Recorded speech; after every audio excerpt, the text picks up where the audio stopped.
Welcome back for our next episode. I'm just absolutely thrilled to have on our next guest. I met him in Los Angeles in the comedy scene, and he is just very kind, very talented, so interesting, and I cannot wait to hear the stories that he has for us today. He's a comedian, he's a coach, he's a motivational speaker. He is the creator of his brand, The Art of Being Yay, which is dedicated to help people getting even happier. And I'm so excited to have him here to talk about his book that is out now. I just purchased it, but it has not arrived yet. Cannot wait to read it. It is called The Art of Being Yay. The Art of Being Yay. So very excited about this. You can follow him on Aidan Park Show on Instagram and his website, www.aidanpark.com. So please give a warm welcome to Aidan Park. Hey! Hey! Hi! Thanks for having me. Of course. Thanks for being on. It's great to see you. Woohoo! Yeah, good to see you. Yeah. And you know, we've been talking off camera for like 15 minutes, so we're like doing this for you. Good to see you. I know, it's true. Our first good to see you was like, Yeah. So, you know, I am just, like I said, really excited to hear what you have to say. Because I remember, you know, what I associate with you most from when I've met you in the comedy scene was your yay, happiness. Oh. Like I'd see you, I'd smile. I couldn't help but smile. Really enjoyed your sets. And so it's awesome to see that you've done this now, because when I was down there, when we first met, I don't think you hadn't started The Art of Being Yay. No, I hadn't. Yeah. So Yeah. How did that, when did that come along in your comedy? Well, okay, so when you met, so I am very yay, right? I'm very yay. And the reason for that is because I actually have been secretly studying empowerment concepts and success concepts. And I'm a master practitioner of neurolinguistic programming. And I've been studying all of that since I was 19. Oh, wow. Yeah, because I couldn't go to college out of high school because I was undocumented. And then circumstances led me to so I'll just say it. So yeah, I was like, do you want to wait? I got out of high school, couldn't get a job, couldn't go to college. I became a Craigslist hooker for a minute until I got HIV, and so that was my low point. I was poor. I was like borderline homeless. It was like really. And because like I'm tall and I smile a lot, people just think I just came from a couple of dentists in Irvine. Right. But that was not what happened, right? And so at that point, I was at a low point, and a friend of mine was like, you need to go to this. And she sent me to like an empowerment workshop. Mm-hmm. And that was the only way I could educate myself. It really changed my life. And so I really threw myself into the study of empowerment, and with the focus on neurolinguistic programming. And I've been doing that for 15 years, and I didn't help. Because I didn't want people to think I was a weirdo. Because NLP is, you know what NLP is. Actually, I feel like I've heard of NLP, but I can't really define it for you right now. So can you tell us a little bit more about NLP and why would people think that was weird? NLP is neuro-linguistic programming. So it's the idea that your brain and your perception of the world is programmed by the language you use for yourself. And you can see the map of someone's world by the language that they communicate, right? Oh, yes. So, it's super Jedi. So if you listen closely, you can figure out people's model of the world based on the things they say. Yes. And when you do, you can navigate their model of the world.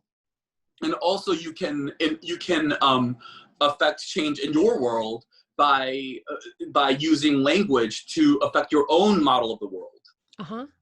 So what I think is the most valuable thing about NLP is, you know, there's objective truth and subjective truth, right? Yes. Like, this is green. That's objectively true, right? It's a beautiful painting is a subjective truth. Right? But what people do is they program themselves with subjective truths until it becomes their objective truth. Yeah. So this is a beautiful painting and it's not movable. Right. So anything like Asian people have a hard time in show business. That's a narrative that I had for a while, right? Yeah. Subjective truth. It's not an objective truth, it's a subjective truth. Yeah. There might be a lot of evidence for it, but it's still a subjective truth. Right. If you make it, if you transfer that into your being your own objective truth, you're in trouble. Mhm. Because does that help you get what you want, or does that stand in the way of getting what you want? Yes. Right? Yeah. And so now you're screwing yourself, right? Mhm. How can you be is it going to be easy for you to be a success in show business as an Asian person with the belief that it's going to be hard for an Asian? Right. Is that going to support you or work against you? Yes. Yeah, because I feel like my mom definitely ingrained in me from a young age to be careful and aware of the words that I'm using. And Mhm. so I don't think I called it NLP, but I definitely can see that practicing that in my life. Totally. I'm going to look into it even more. And then also the, whole voice, body, mind connection from all these studies in acting, and just seeing how our beliefs affect our movement, our bodies, how, thoughts become words, become action, become, just Yeah. how we are. And I have a system about that. exactly. It's thought Yeah. trigger emotions, Yep. actually. Like you think something and it feels bad or whatever. And that actually drives your actions, which create your results. Exactly. Yeah. You got your thoughts straight. Yep. And then there's this part of your brain, and this is science, but like it's part of NLP too. It's called reticular activating system, that literally will generalize, distort, and delete information that is not already a match to what you hold to be true. Yes. So any incoming information, fake news. That's why the fake news thing is happening. Yep. So that's NLP. Right. I love it. That's so great. Yeah, I'm definitely going to have to research that a little bit more, get even more vocabulary for it. Because I'm thinking, the thoughts into emotions and actions. It's definitely something I work with acting, when I'm working on acting myself or coaching people. It's like the emotion's the byproduct. It starts with your thought. And if your thought is in line with where the character needs to go to, you're going to get there. And if it's not, let's switch it up. Let's keep digging. Yeah. Absolutely. Yeah, totally. Yeah. Cool. Okay. So that's, there's so much in there. So I just want to take it back. So how long were you living in Los Angeles? Have you been there, because I know you said you were undocumented. Yeah. So I was undocumented till I was 20. Mm-hmm. I got my residence when I was 20. I did become a US citizen at 27. Yay. Yay. I'm happy about that. But I grew up in my grandmother's government apartment. I wasn't allowed to be there because it was a senior government apartment. So I lived like Anne Frank. That's a bad joke. You know what? My publicist was like, please don't say that joke anymore because it's very un-PC. I'm like, I can't help it. Right. I mean, yeah, I could see how that could offend people, but just from knowing you and hearing what you said so far, I got the sense that you used that joke because you probably were living in a state of fear and not wanting to get found. Yeah, because if I were found, then out I go, and I had nowhere else to go. Right. And luckily, I lived in a Korean community. There was a lot of Koreans in that senior apartment, and so they worked as a team to cover for me. And it was wonderful. It was very nice. But growing up in Well, did you always have a creative outlet, or when did you get into comedy? Oh, I got into comedy when I was 27, actually. So I started as an actor, and I started in as musical theater. And I was very serious actor for a while there. I studied Shakespeare and Ibsen, and I toured with San Francisco Shakespeare for a couple of years. Very serious. Yes. And then I started selling Coke. Okay. Just out of necessity to get into more acting classes? What was the commercials? That was a bad joke. You started selling cocaina. No, yeah. Coke. What's a cocaina? I don't know. Not Coca-Cola. Coca-Cola. I started doing commercials. Oh, okay. You started doing that. Yeah, I was a very serious actor, and I used that to sell products, you know. Oh, that's good. Well, see, I just wanted to make sure, because earlier you were selling something else that I thought, well, I let me never make did sell sure. drugs. But you never sold drugs. Yeah. Yeah. Yeah. So. Wow. Okay. So you got in that way. You did commercials, I did. and then you kind of got into comedy.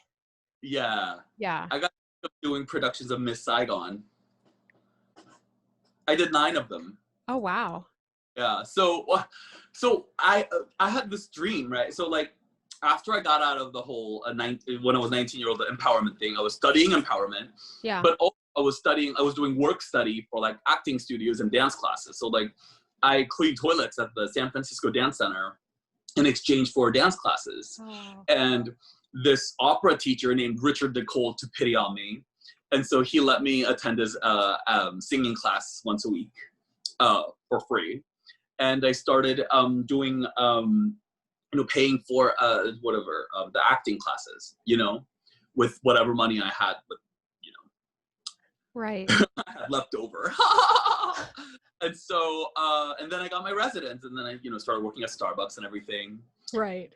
I got into Actors Equity Association by doing 50 weeks. I did the 50 weeks. Yeah. So in the San Francisco Bay Area, I did San Francisco Playhouse and Berkeley Rep and blah, blah, blah. So I did all theater there. Uh-huh.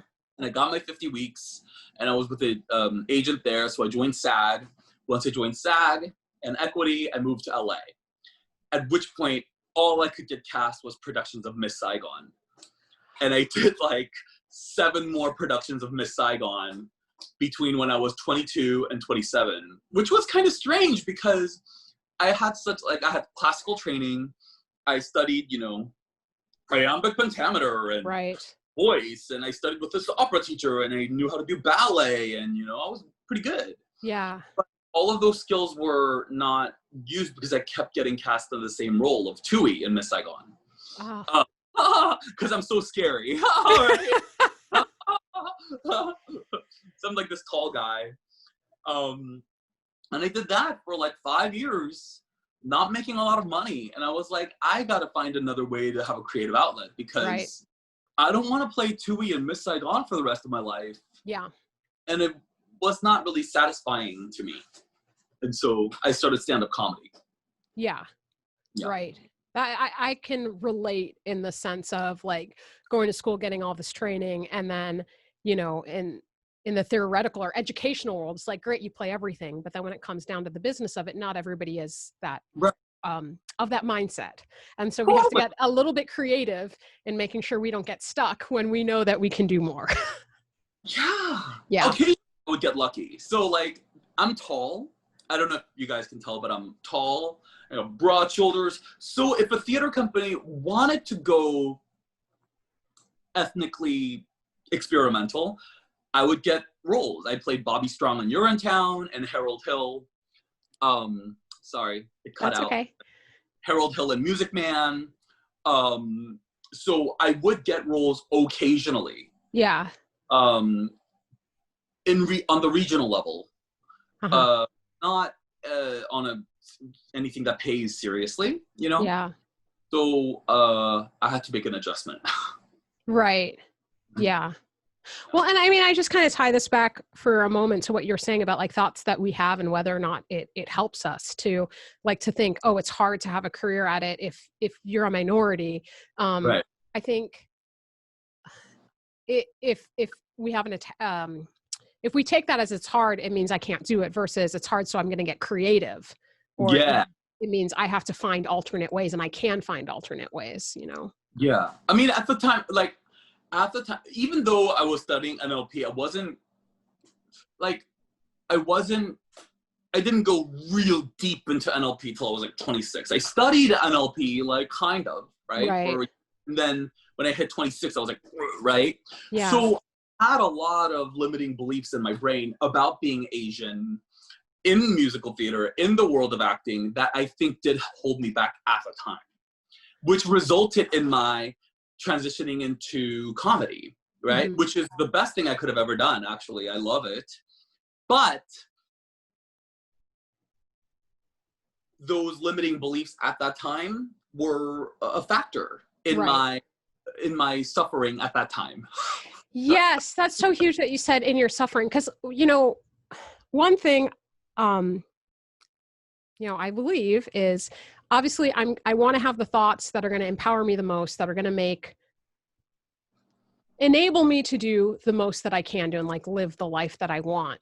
But the reality of the world, I don't always get necessarily what I want the way that I want it, right? I Yeah, think I yeah. get what I need ultimately on a deeper level. But it's like, not just because we have these thoughts and we shift our thoughts, it doesn't necessarily mean everybody in the world is going to shift with us, but it can decrease our suffering. Correct. You see Correct. what I mean, right? Yeah. But it is about getting creative. So Yes, like about getting the way creative. that I ended up, so the way, well, I mean, I don't know if I'm moving too far ahead here, but Hey, the well, way take it that I wherever. kind of really hit a point, Mm-hmm. big difference for me was my partner died, right? So I was with a partner from when I was 27 to about 32, Michael. And when he passed away, I was like so emotionally messed up that I just wanted to feel better, right? Yeah. So up until that point, all of my goals and use of NLP was for tangible things, career goals, whatever. Yeah. After that, it was an emotional goal because I could not live feeling that bad. Yeah. I was like, I was suicidal. I was like, I'm gonna fucking kill myself. And I was like, if I kill myself, I was watching an episode of Judge Judy, and she was just railing on this Asian woman. You can't, you're not prepared. Like how, like, wait, don't you have papers? Or, yeah, I don't want to hear your witness statements or whatever. She was yelling at the Asian lady. And I was like, if I die, mom's going to have to go to court. What if she gets yelled at like that? I can't do it. Not crazy. That's amazing. Judge Judy never knows who she's helping on her tirades. That was what was happening for me at the time. Wow. I'll stay alive, but if I stay alive, I'm not staying feeling like this. No fucking Yeah. way. No way. Because it was, I mean, he died from cancer. And so the last few months of his life was just, like, there's not even words for it. It's in the book. You cannot, there are words for it because it's in the book. Right. So when I started approaching things from an emotional result, right? There's a Yes. theory. Anything you want is because you think you want the emotion that follows it. Anything you want. And I started applying that. And it very much holds true. And that's actually, like, I teach high school students and I teach college students about like goal setting. I go to there and, the yay full goal setting. And this is how I teach them to set goals, right? And this, Yeah. I think, might help your listeners. Yeah. It's like, okay, I'm going to just do an example here. Like, should I use me as an example, or do you want to use one as an example? Why don't you want to do? Oh, I don't know what would I use? What is it something you really want? What is your goal? Yeah. Okay. Yeah. I want this to reach, like, I want like 50,000 people a week maybe to hear this, maybe more. But I mean, I want this to reach a lot of people. Right. Great. Let's say 50,000 people. Okay. So let's go with this. So like so can you give me a specific moment where you might get on the computer and you see, wow, you did it. This podcast is reaching 50,000 people. Oh. Can you picture that moment? Yeah. Where am I? Where am I? I could be right here. Okay. Yeah. And so tell me about that moment. Can you just kind of do it imagination, kind of just tell me about that moment. Oh. Well, I just picked that number, but to me, I see that if I'm reaching 50,000 people a week, yeah. I guess, I'm on the spot. I think if it's reaching that many people, I should be able to do it I can have the opportunity to do it full time, to have, like, that means I can go teach the workshops in New Zealand. That means maybe I could help save like Cindy, who needs to hear something, that like a story we have. That means that, I can fulfill my sort of goal of creating a more empathetic world where people love themselves more. Awesome. Yeah. That's awesome, right? So Yeah. that's great. And then, so what are you feeling? So if all of that were true, Mm-hmm. what is the emotions that you're feeling? Love. What are you feeling? Okay, so let's go with love, right? Okay. Yeah. And then what are you feeling? Happy. Happy. Happy. Okay. Peaceful. General term for Yeah. positive emotion. So Yeah. let's get like, so there's a difference between comfortable and relaxed and Right. ecstatic and amped or just expansive. Like, you know what I mean? We're going for specifics, right? Let's just pick a few, right? Oh.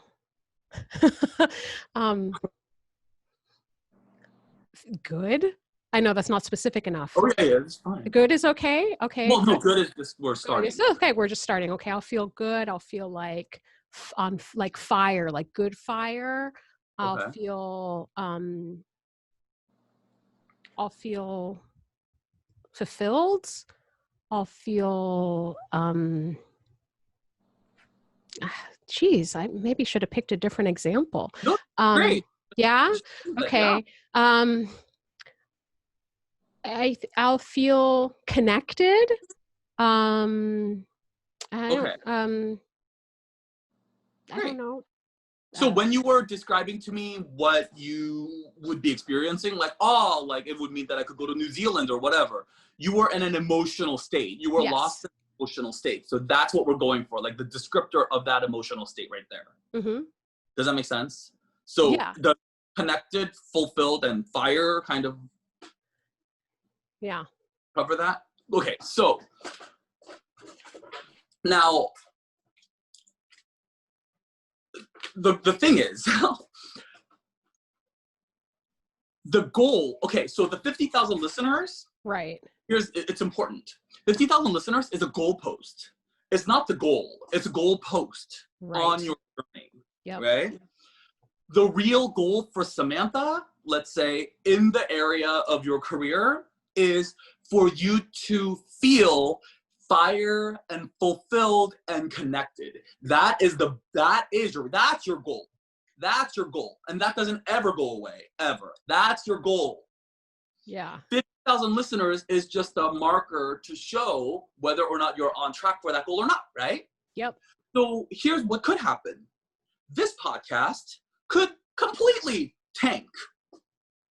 But then you might be some magazine from New York could be like, Samantha, that podcast, although it didn't last long or whatever the fuck. Right. It didn't last long, but I really think you have something. So would you mind coming on to our Huffington Post network that we're starting? And would you mind being an anchor for that? 500,000 people there a week, and that's what we're gonna do. So would you like to join us there? And then so you become a global person. Now, if you hold, right, 50,000 as the only way, and we get too narrow. 50,000 as the only way to feel fire, fulfilled, and connected. Now you failed, right? Yes. But now, and that's the thing, if the fire, fulfilled, connected is your goal, then you can make decisions that best serves that goal, right? Rather than this goal post, which is too small, really. Right. Yeah. So you're serving the big goal. So you can remain flexible and remain open. And if something goes, you know what? And the thing is, here's the reality. We're gonna set goals and we're gonna change them. We're gonna fail at a lot of them. We'll go to 100 auditions and won't get 90. Right. I wanted to be on Broadway as a musical theater actor, right? Didn't happen.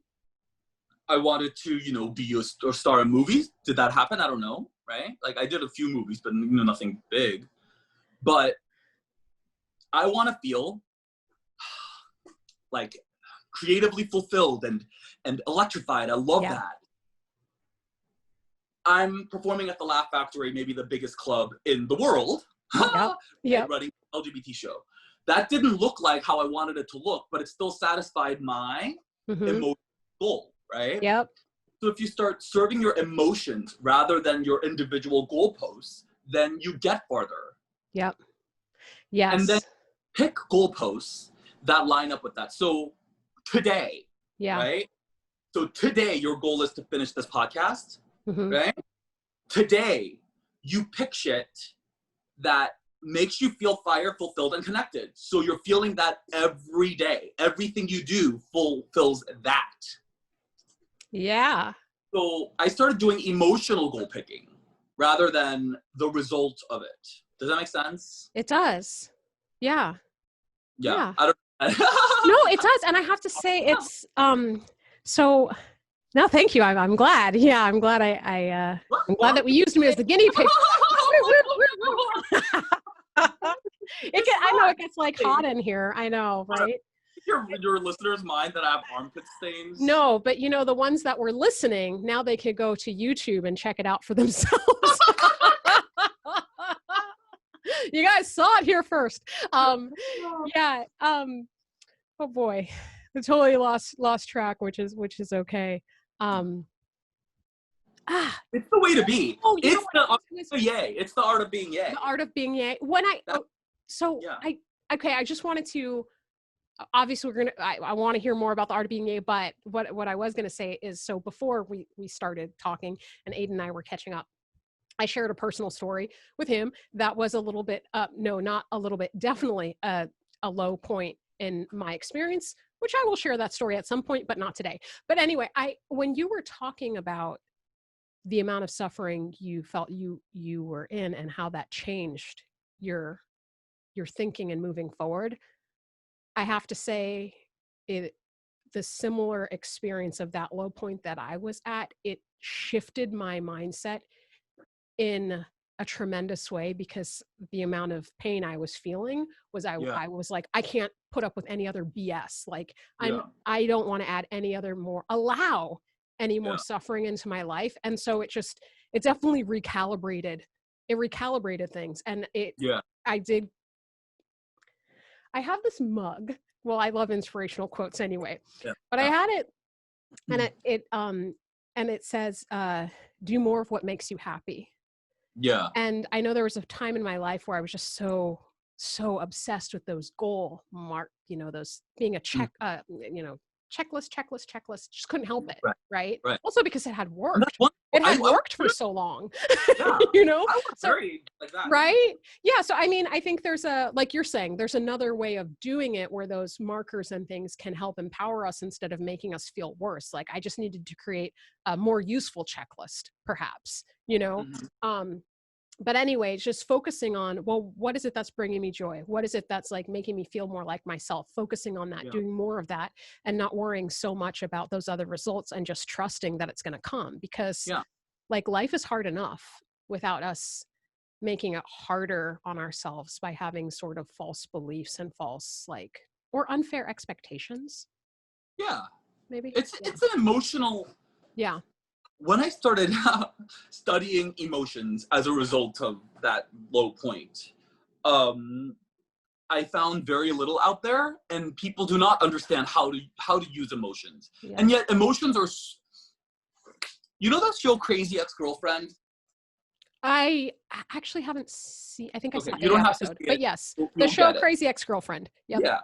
She moves from, she's in love with this cute guy. So she moves from New York to Rancho Cucamonga and restarts her life all new to this crappy town for him, right? Uh-huh. And I'm like, that's not a checklist activity. She did that because she was so, emotions is what fired her to move. It was all about her. It's an emotional move.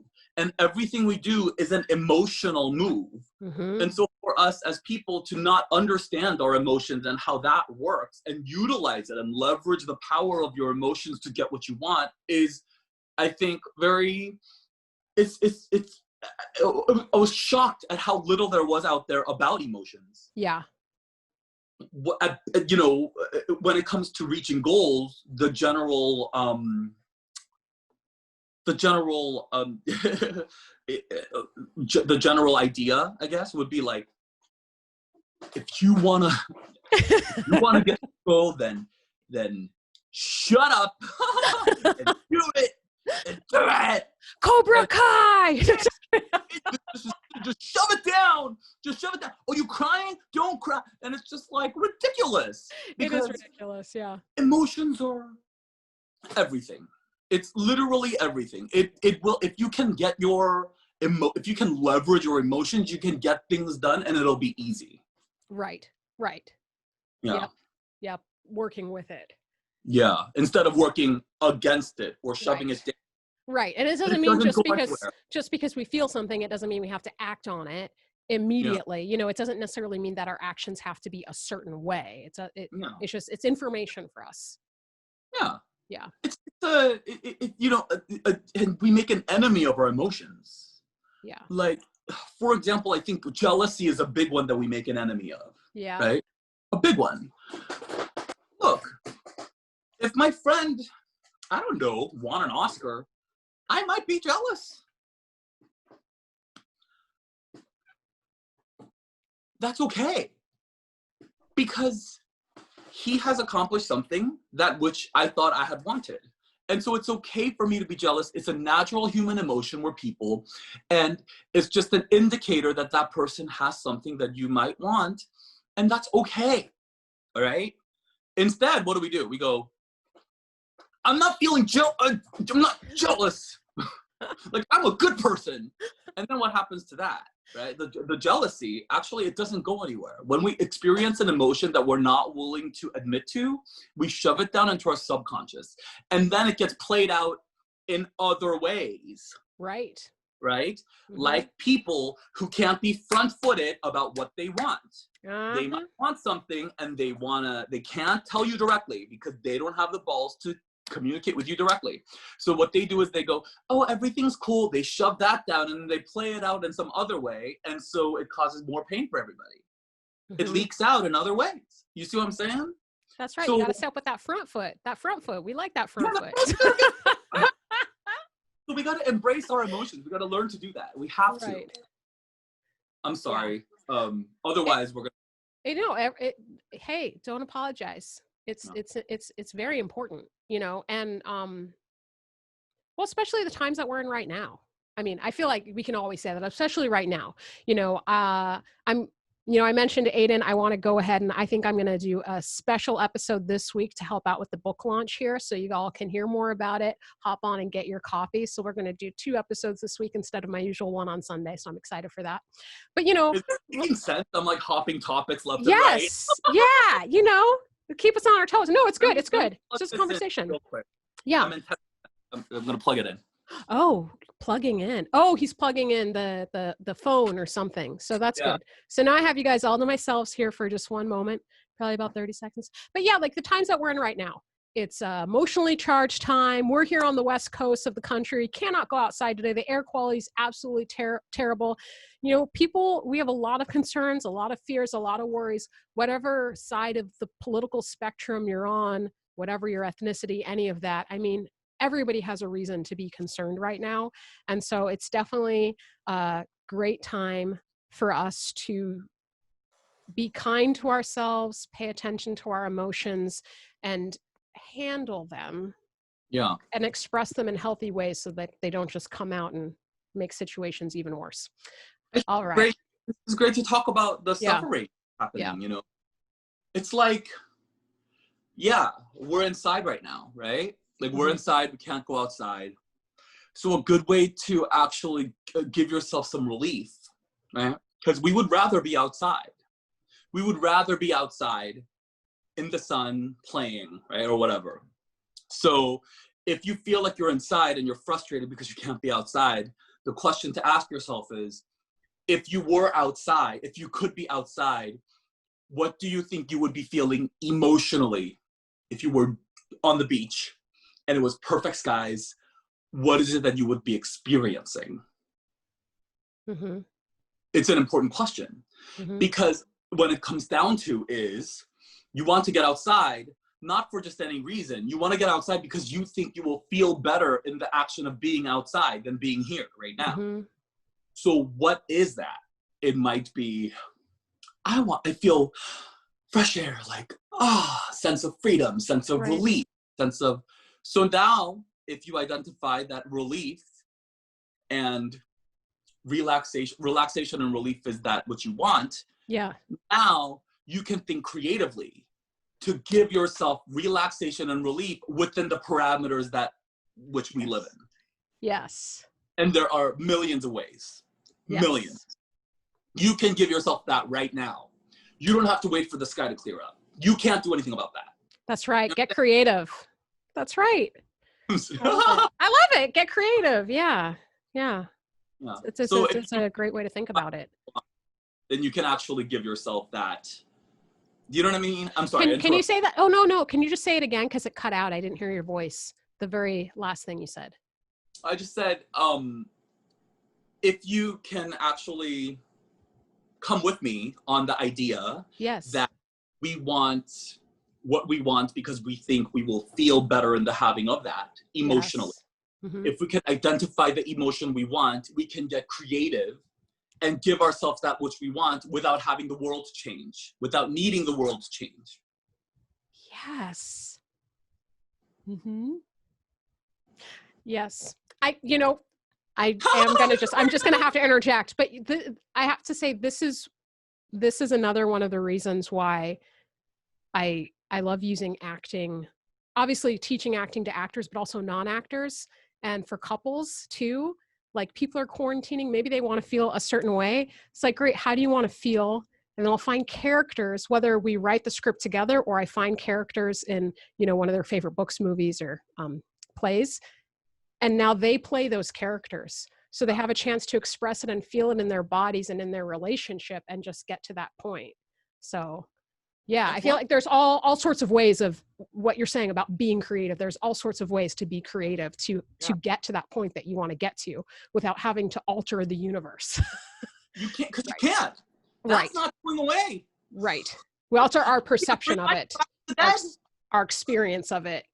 Alter our experience of it, for sure. Okay. So I feel like I could just talk to you for hours and hours, but I'm going to make myself, I want to make sure we get some of these answered. And I just have to ask, because you gave this tremendous piece of information about yourself right at the beginning of the podcast, which is something I didn't know about you until I read the last sentence of your book. And if you are okay with talking about it, you're the first person that I've met that I know who has told me that they have done that kind of the sex work that you'd done previously on Craigslist.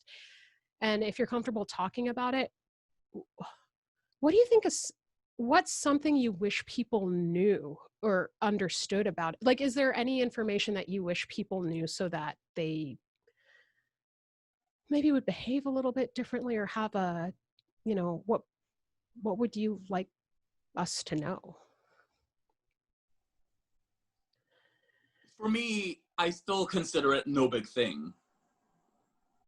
It's a great, it gets a lot of attention, right? Right. And so it's really a marketing thing. But as far as like my yes, I could see with the marketing. Yeah. But at the time, I think I have to be honest in that at the time, it was the best decision that I could make given what I had. Yes. And I'm glad I did it, because given where I was, it made sense. So when I moved to the States, when I was 9 years old, I moved here with my mom. My mom left to the other side of the country to be with her boyfriend. Actually, she was kind of blackmailed into it. She started dating a dentist who she told about our situation. And about a year in, he said, I'm going to dentistry school in Boston. Will you come with me? She said, no, I have my son here. Then he said, if you do not, I will report you to the INS. So she didn't know what to do. She didn't know anybody, so she went with him, and left me with my grandma. She doesn't speak any English. In Korea, I was a really well-liked student. I was a good student, and I moved here, can't communicate, not well-liked. I don't have my mother. I'm here with my grandmother, who's great, but it's very isolating. Yes. Also, gay, right? So my family is very Baptist, and so I was very religious growing up, and so I grew up a lot of my teenage years going, you know what, like even God doesn't want me. Oh, And, wow. like it was very isolating, not being able to communicate, not having friends. That which I was good at, school, was no longer something that I could do. I was not, no self-esteem. My mother was gone, you know what I mean? And I was also, there was all that. And so my life, when I started doing theater or whatever, like in high school, I kind of crafted my life as a reaction against that aloneness, right? Yes. So once I started getting a little bit of the language, I was doing theater as a way to never be alone, and I will never be that vulnerable as to ever allow myself to be in that position. You see what I'm saying? Yeah, yeah. And I have to say that my whole Craigslist excursion, I think, and I could be wrong, because we don't know what we don't know, right? Right. And by the way, all of my theories that I presented on here, we don't know what we don't know, so I could find out something, and then all of this could be total bullshit, right? I don't know. Right. But what I can say is I think that it had to do with my feeling of powerlessness, my sense of power. I swore to myself that I would never be that vulnerable. I really was excited about going to college. I did get into colleges. I got into several good colleges. I had good SATs. I got good grades. I did a lot of extracurriculars in preparation for the college. And then you find out you can't go. And then you find out you can't get a job. At that point, it's like square one all over again. Wow. I felt no power. Yeah. So what power did I have? Men, right? Like I had the power of youth, right, that I could use to get sexual satisfaction. I could wield my sexual power to get something. And I have to say, at that point, I was at such a low that I did not care whether I did get HIV or not. I was just sleeping with different guys. I really felt like it's not even worth living, actually. So if I'm gonna be real, I was like, fuck it. Life is terrible. I don't care. Maybe a sugar daddy will come along and rescue me. Maybe I could use this to get out of this, because I have to get out of this situation. Right. There's no, you know what I'm saying? Yeah. So I have to say that in my experience, and not everybody's experience in sex work, but in my experience, it was powerlessness that was driving it. Yeah. I felt very alone and very powerless at that time. Wow. And thanks for sharing that. No, I mean, seriously, because when you say like it's your experience, because I remember being in college, I was taking a gender studies in the law class, and I remember we were having our class was having a whole debate about like laws that should be in place and this and that and blah, blah, blah. And the thing is, none of us, or at least me, I didn't know anybody, so I'm just coming up with my idea of what I think would be beneficial to people without knowing what their real experience is. And it's not like everybody has the same experience, like, you were very clear, like that was your experience. And so when your friend helped you that's kind of when you started studying self-help and NLP, or like, how did you get out of it? And was there a time when it went from making you feel more powerful and connected, like that sort of lifeline, to where it was, like you stopped doing it, so probably it wasn't maybe seeming beneficial for you anymore? Like how did that shift happen? It was scary to do it. It was really scary to do, but I felt like I couldn't, being HIV positive, I felt like I couldn't continue. So it was like, it was scary the whole time that you Yeah. were doing it, Well, but it was, yourself it was, you know. oh, sorry, the audio cut out for a second. Yeah. I said, how scary is it to meet a stranger off of Craigslist who's offering you money? It could be a cop. Anything could have happened. And I just have to put faith that it's going to be okay. Right.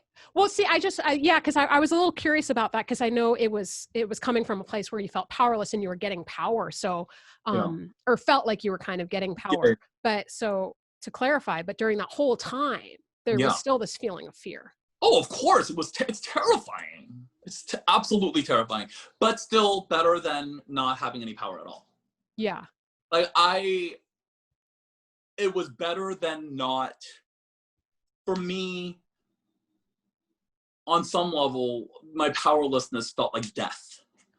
I felt like if I remember when I first moved to the United States, and I don't know, maybe I'm weird. I think my personality is such that I felt this way. I remember I moved to San Francisco from Korea, and I watched this lady in Chinatown, and she was walking uphill carrying groceries, and she looked as though she had nothing to live for, that she was just carrying on day to day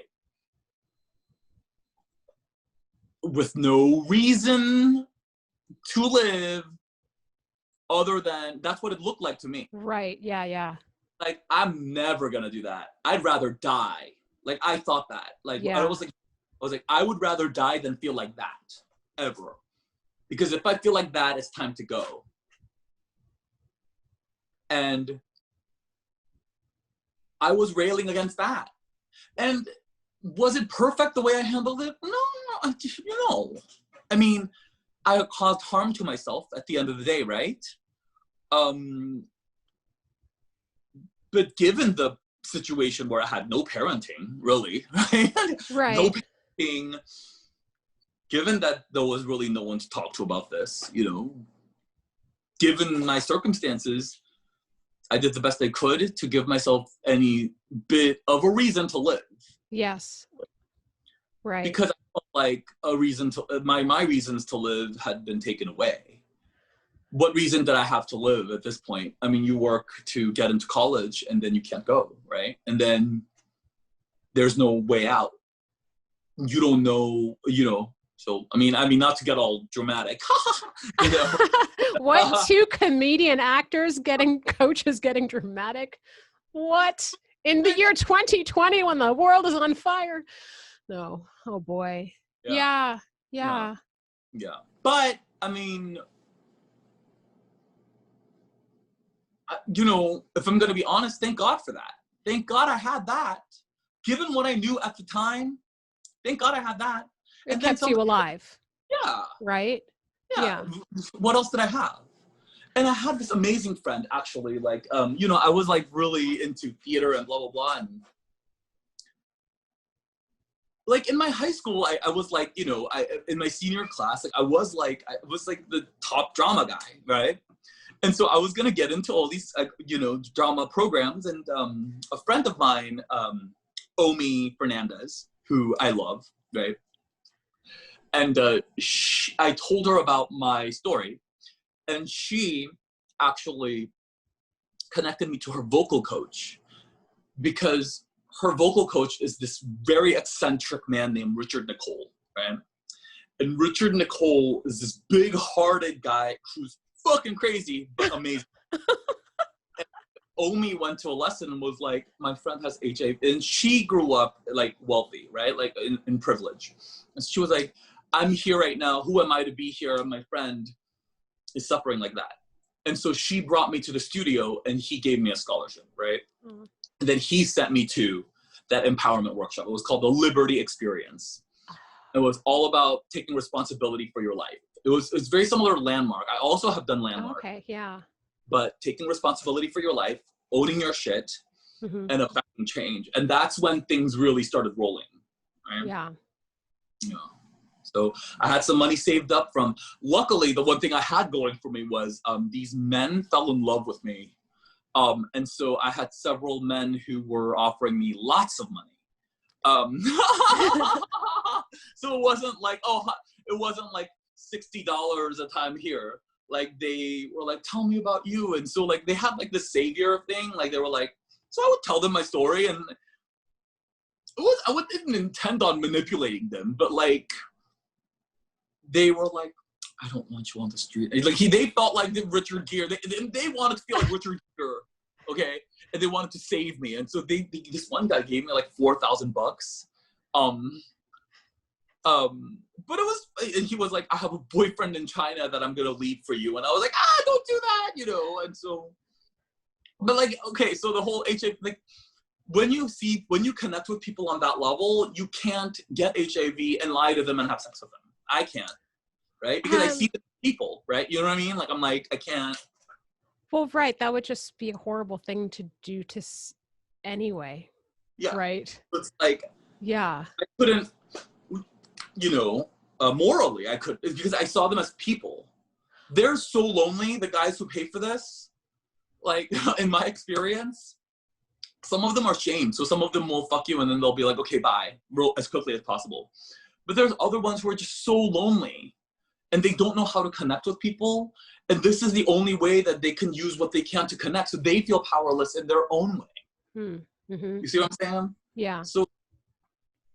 So I don't think sex work is all that. It just because it's not born out of healthy soil, right? I would say. But it is healing for some people, right? Is it better for that person who feels so powerless? Like, I mean, or, better yet, maybe having a better understanding of our emotional system and communicating emotionally and allowing people to be more in touch with their emotions. That would be the real solution to all. But barring that, is it better for that person to suffer alone? Or is it better for that person to pay some money and have some company? Which is it? Which would be more beneficial to that person's survival, right? And I think in some cases, this is better. It's definitely, you know what you were saying about people are doing the best that they can with their emotions, processing their emotions with the information that they have. Yeah. And then everybody, it's like the best that we can with the information that we have. And like in your instance too, like you chose to do the work versus somebody being forced into it, even if it was like your circumstances pushed you in that direction. But like, I think obviously it'd be a different story if somebody forced you into it. Oh, of course. Exactly. So it's like, there's all of these, there's all of these different shades, even within that industry, and probably the people who are on both sides of it. Yeah. It's a different story. Of course, for being so, I'm not going to sit here and go, I should be allowed. No, of course. No, I know. Of course not. Absolutely, you're not. I just felt like the need to like add on that distinction. I feel like the more we hear people's stories, the more we hear their particular circumstances. It just helps to reinforce. Like for me, it's like, ask more questions, Samantha. When I was younger, it was easier to, like, you know what it is? When kids are always asking why. Like, the second a kid can talk, why? And then at a certain point, they stop asking why, because it gets exhausting to keep having to explain it. But I think that's something that would be really helpful as adults if we just ask why more often, instead of like having quick judgments. It's funny because it really is like, you hit on something. Everybody, 100% of the time, is doing the best that they can with what they have, right? And really, even if someone's lying, okay, so what lying is they're not secure enough to be direct. Right. Because they have determined that being direct is a danger to their survival. So they're taking this manipulative tactic, right? So our job, I mean, really, it's not about their intent. There's this communication thing called a nonviolent communication, okay? And there's this concept of assumption of innocence. Everybody's innocent, just wants what they want. Mm-hmm. I was in a relationship where I was gaslit. There was right after Michael died, I ended up in a relationship with this guy who was very gaslighting, very kind of manipulative, And in his manipulation, it really, at the base of it, is powerlessness. His powerlessness to feel that it's safe to communicate directly. So he feels he has to get what he wants through roundabout ways. And so it is up to us to not necessarily be like, that person's good or bad or whatever, because that construct will fuck you. And we can get into that if you want, but it's like, is this person secure? It's insecurity that you got to watch out for. The insecure people cannot do things directly. Insecure people will hurt you because that is the only way they know how to feel better. So it's more about watching who is grounded and who's secure, and rather than is it good or bad. It's just like everybody's doing the best that they can. It does not mean that you have to engage with a person who is insecure and will ultimately hurt you because it serves them, right? Right. I mean, and too, with saying is somebody good or bad, I think what I found that's more useful is interacting with this person good for me or bad for me? Yeah. You know, and that's not saying whether or not they're a good or bad person, but hey, what's going on in this in between? Is it healthy? Is it helpful? Are we respecting each other? Are we on similar paths? You know. Totally. Yeah. Oh. Yeah. So I think that's important. Yeah. Definitely. And I love your laugh too. Oh my goodness. Okay. So I think we're probably getting close to time, but of course we have to hear about the book, The Art of Being Yay. And I love the cover. You all will probably see this on the episode art, or of course, when you go to his website, which I'll remind you of again here. But I love that it's like, I saw it and it reminds me of Superman. It is, and it's like a superhero to have like an ability to cultivate this yay attitude and live. Because it'll get you what you want. And I stand 1000%. I say this in the introduction. I'm playing with a scrunchie. Yes. I'm a quirky person. Look, I'm not the kind of coach who's like, listen, guys, I play with scrunchies and I just go off on tangents. So I'm a lot of fun. Yeah. So this is what's so magical about the yay. Yes. If you live your life with your emotions as a goal, as opposed to your goalpost as a goal, it's much easier to achieve. Samantha, you can get to fire, fulfilled, and connected today. And you can do that several times today, all day. And if you do that several times today, your general emotional state will rise, right? I mean, yes, no, you're right. I'm feeling it already. Like, you definitely. Feel that, like, right? Yeah. Here's the great thing about it. This is why it's a superpower. Now, in the book, I address key principles and tools to get you there. Like, you know, the thought game, like, you know, affirmations. If you're feeling really shitty and you're on a thought spiral, you're like, I'm fucking ugly. Just stapling I'm beautiful to your fucking head is not gonna, can I curse on this? It already happened. Well, why not? We talked about other stuff. You know, right. I'm beautiful isn't really going to work. So an example would be, okay, acknowledging what is happening, right? Yeah. And picking something that you can unequivocally believe. Yes. And help you feel better. Yep. So the subjective truths that you pick, so the book actually encourages you to pick subjective truths as your reality that serve you in moving in the direction you want, as opposed to what you have most evidence for, right? Can you give Asian guys have a hard time in theater.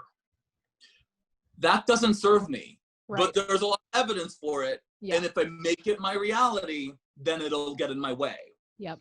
You can actively choose. Some Asian people have found great success in, and that is an irrefutable truth. That is absolutely, some Asian people have found great success, right? Yep. Irrefutable. Now evidence it. You evidence that belief until that becomes your truth, and you pick that deliberately to hold as your reality. Yep. That will help you get further, and see opportunities. Mm-hmm. How did that person make it? oh, like that person knew this one, and that person did this, and blah, blah, blah, blah. Whereas if you go, oh, it's hard, where's that going to get you? Right. So pick the one that is irrefutably true, evidence that, and adopt that as your reality so that you can propel yourself forward, right? Yeah, yeah. That will help you get up. And the reason why it's a yay, you know, the whole like the chess thing is because you do this for a little while, and I'm not talking to you, I'm just generally, right? Hey, I'm taking it too, yeah. So if you for a while, and you go from an internal thermostat happiness level of 4 and you go to like a 7, mm-hmm. people notice. And look at, okay, I'm here talking right now to you, right? I'm talking to you right now. And why am I talking to you? What did you say you noticed? Oh, you know what I noticed about you, Aidan? You're yay. Well, if you're yay, people notice. And guess what? People want to be around people who are yay. People want to be around, people want to hire people who are yay. People want to be around people want to collaborate. And so by focusing on your emotional result first, you are going to be wanted by others who want to work with you. Mm-hmm. And that will help you ultimately get what you want. But people have it backwards. They go, if I get that, then I'll be worthy enough to get that emotion. Yep. And that's backwards, because you won't get that opportunity if you're waiting. Yes. So if you get that first, then these people will want you. Right.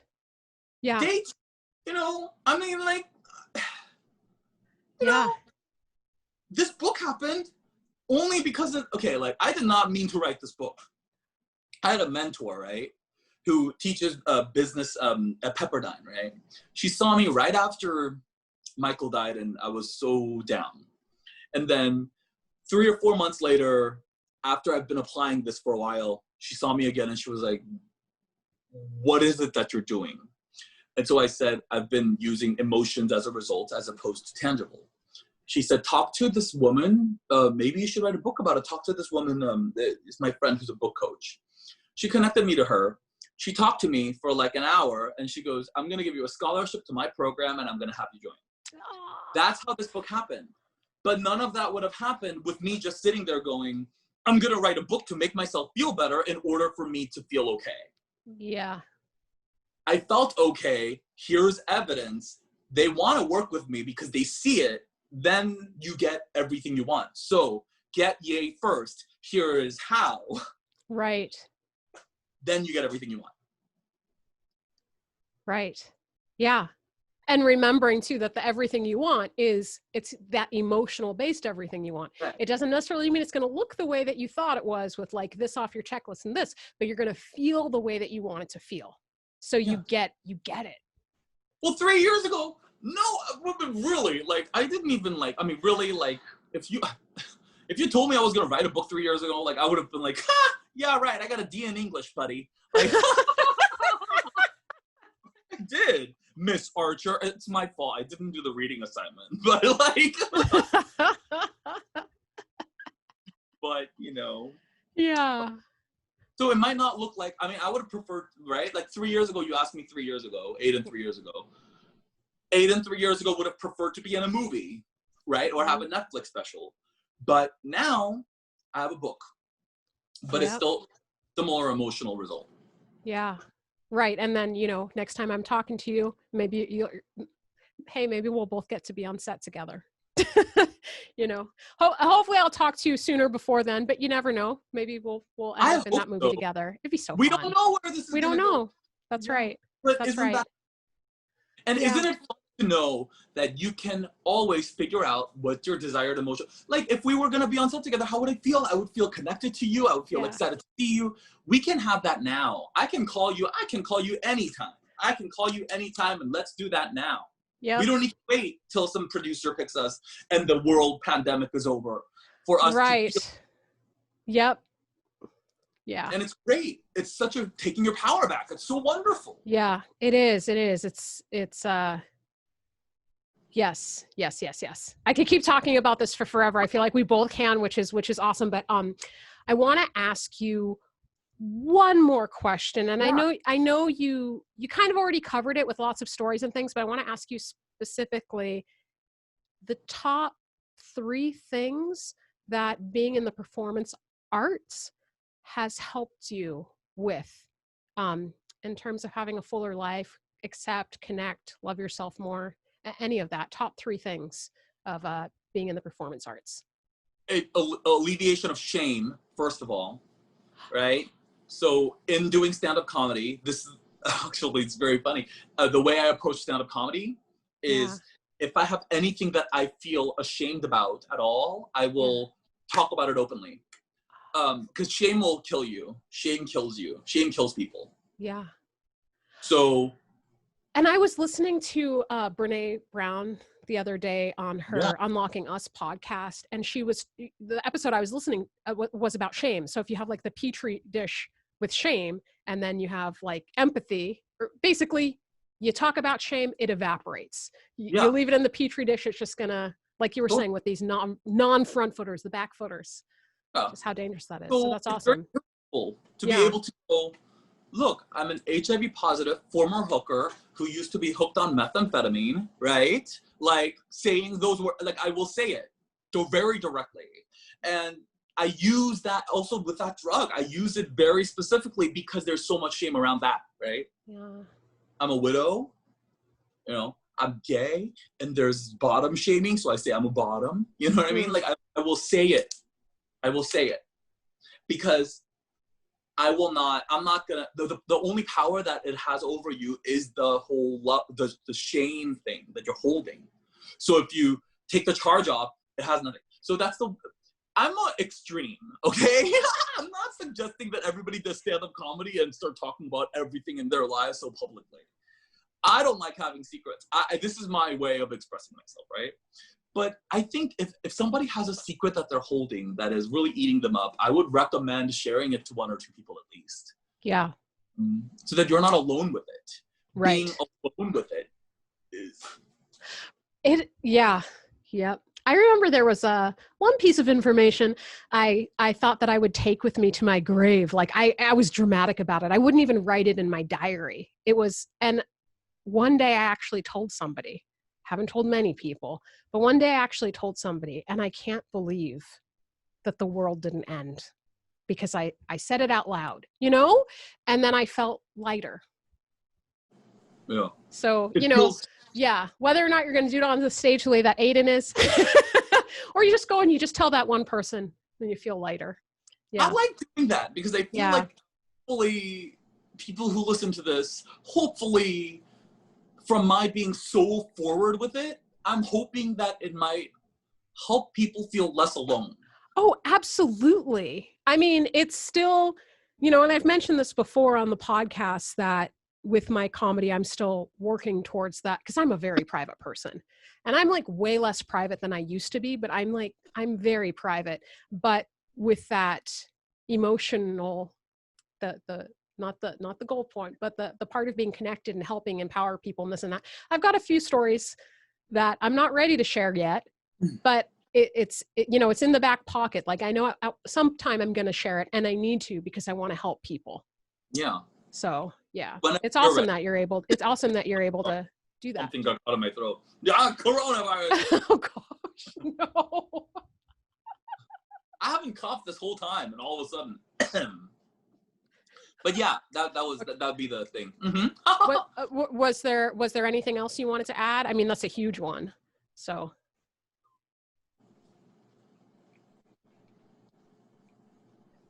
I mean, there's so many, but Yeah, but that's the main one. It really I think stands out. That it really, I think art.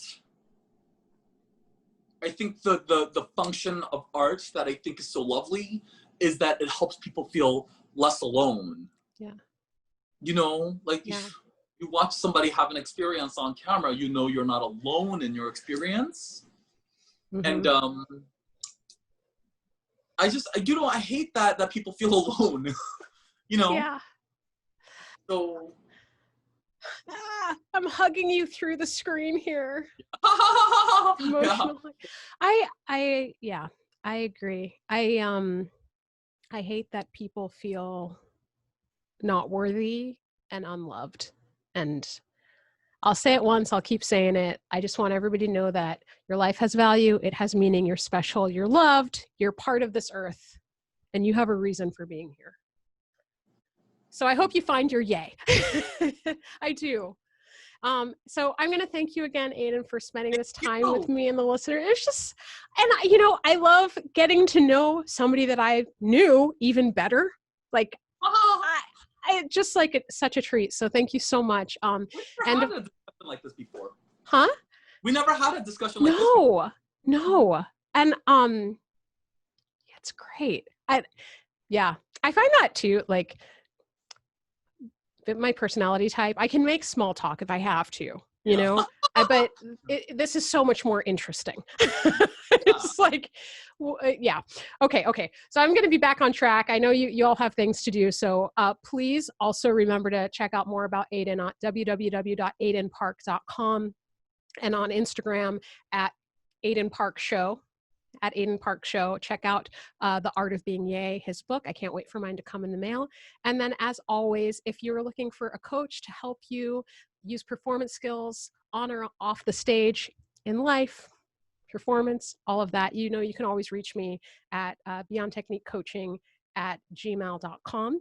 If you enjoyed the episode, please like, subscribe, share, and you can also contribute at Patreon at Samantha Rund, Beyond Technique. So thank you so much, and stay safe and stay healthy, and I hope you find your yay.